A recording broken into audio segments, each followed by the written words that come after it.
तसं नाही घ्यायचं भाऊ एक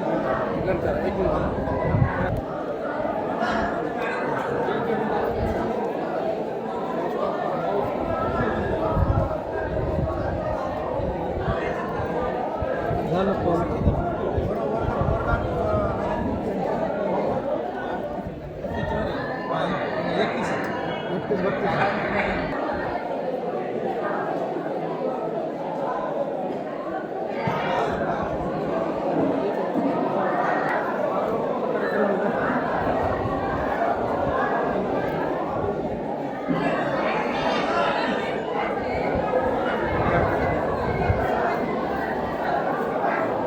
समितीची आढावा बैठक होती. काय ठरलं सर आज आढावा बैठकीमध्ये? प्रभाग समितीचे असं आहे की आपण पंचायत राज व्यवस्था किती प्रभावीपणे राबवायची त्या दृष्टीनं आपण या ठिकाणी बैठक घेतली. या बैठकीला सगळ्या विभागाचे अधिकारी उपस्थित होते.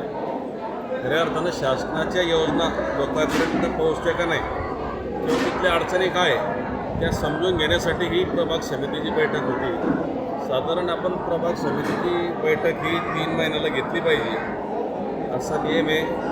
73वी घटनादुरुस्ती ज्यावेळेस लागू झाली त्यावेळेसपासून या प्रभाग समितीच्या बैठका घ्या अशी तरतूद आहे. बरं सर, तुम्ही ज्या निवडणुकीमध्ये आश्वासन दिले होते आतापर्यंत त्याची किती पूर्तता चालू आहे? आत्ता काय आहे, आम्हाला 3 महिने झाले. प्रत्येक आम्ही जे आश्वासन दिले त्याचे प्रस्ताव घेऊन ते प्रस्तावाचा किती प्रस्ताव प्रलंबित आहे, आपण काय कामं केले पाहिजे, काय प्रलंबित आहे त्याच्यासाठीच ही आढावा बैठक होती. आणि आत्ता जिल्हा परिषदला वेगवेगळ्या कामाचं नियोजन चालू आहे आणि त्या नियोजनासाठी इथं ग्रामसेवक असतील, या भागातले तलाठी असतील, यांनी ते प्रस्ताव सादर करायचे. इथं अंगणवाडीची काय समस्या आहे, आशा वर्करची काय समस्या आहे, आरोग्य केंद्राची काय आहे, शाळेची काय आहे, ह्या सगळ्या समस्या जाणून घ्यायच्या, त्याच्यावर उपाययोजना करायच्या, त्याचे प्रस्ताव नियोजनामध्ये शासनाकडे पाठवायचे. ते ग्रामपंचायतीपासून मुख्याध्यापकापासून BOकडे जातात, BDOकडे जातात आणि BOकडून ते जिल्हा परिषदला येतात.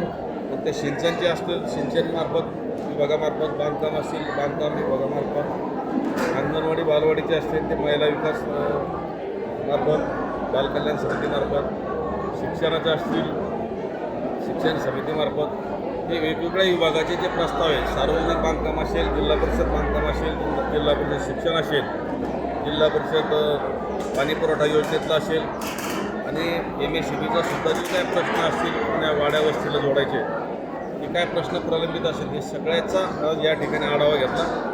आणि वेगवेगळ्या गावातून या ठिकाणी शेतकरी, सरपंच, आजी माजी उपस्थित होते. त्यांच्या ज्या ज्या शंका होत्या त्याचा या ठिकाणीच निकाली निघावा हा खऱ्या अर्थानं त्या ठिकाणी उद्देश आहे. म्हणून ही आढावा बैठक घेतली.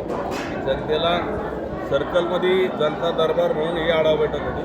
आणि या आढावा बैठकीमधून जे जे प्रश्न आले येणाऱ्या 3 महिन्याच्या बैठकीपर्यंत हे सगळे प्रश्न मार्गी लावायचे या दृष्टीनं ही योजना, शासनाच्या योजना गतिमान करण्यासाठी, अधिक प्रभावीपणे राबवण्यासाठी ही बैठक आयोजित केली. निश्चितपणाने या बैठकीचा चांगला मेसेज लोकांमध्ये जाईल आणि लोकांच्या योजना राबवण्याला या ठिकाणी मदत होईल. निश्चितपणानं सगळ्या अधिकाऱ्याचा आम्ही प्रत्येक 3 महिन्याला आराखडा घेऊ.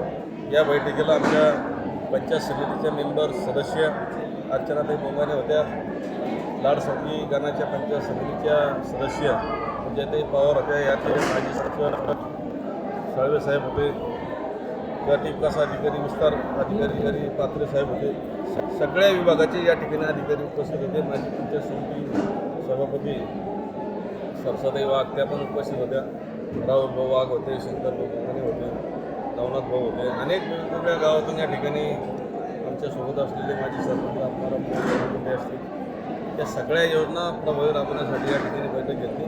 मला विश्वास आहे या भागातील लोकप्रतिनिधी या नात्यानं आमच्या भागामध्ये प्रभावीपणे योजना राबवण्यासाठी अधिकारी पदाधिकारी यांच्या संयुक्त कारभारामधून एक चांगलं प्रशासन आम्ही या भागाला देऊ, त्यामध्ये कुठं तिळ मात्र शंका नाही. तर येत्या 6 महिन्यामध्ये कोणते असे ठोस कामं करणार असतात? या 6 महिन्यामध्ये प्रामुख्यानं या ठिकाणी पिण्याचा पाण्याचा प्रश्न असेल. ज्या विहिरी आहेत तिथं कुठं पाईपलाईन आहेत, तर कुठं विहीर आहे तर लाईट नाही आहे. अनेक शाळेची या ठिकाणी दुरावस्था आहेत. त्या शाळेचे प्रस्ताव मागवण्यात आले. अंगणवाडी असेल, बालवाडी असेल, प्राथमिक शाळा असतील, तिथले शिक्षक असतील, आरोग्य केंद्राची बी अनेक ठिकाणची भागामध्ये गैरसोय आहे. त्या सगळ्या विषयावर या ठिकाणी साहित्यिक चर्चा झाली आणि एक चांगला मॅसेज, चांगली कामं या ठिकाणी गतिमान प्रशासन करण्यासाठी ही बैठक आयोजित केली होती. आणि याचा फायदा, जी बैठक आम्ही सुरुवात या ठिकाणी केली, मला वाटतं PV नरसिंहराव पंतप्रधान असताना 97 घटनादुरुस्ती, 75वी घटनादुरुस्ती लागू झाली आणि तिचं खऱ्या अर्थानं इम्प्लिमेंट आम्ही आज चौक्या सर्कलमधून करतो त्या योजनेतून. तेव्हाच इम्प्लिमेंट आता करतात. आत्ताही करतोय. आतापर्यंत कोणा घेतली नाही. जिल्ह्यातली फक्त अमेंडमेंट करून ठेवलं होतं मागच्या सरकारने, इम्प्लिमेंट तुम्ही केलं. प्रतिनिधी काय मी काय सांगितलं की अनेक ठिकाणी या ठिकाणी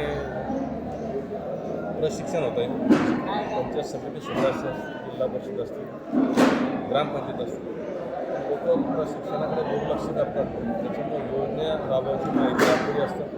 आणि एकच विनंती करतो की सगळे लोकप्रतिनिधी असतील त्यांनी निश्चितपणानं शासनानं ज्या वेळेस प्रशिक्षणाला बोलवलं त्या ठिकाणी प्रशिक्षण घेऊन आपल्या योजना प्रभावीपणे राबवाव्या हीच या निमित्तानं आपल्याला विनंती करतो. धन्यवाद.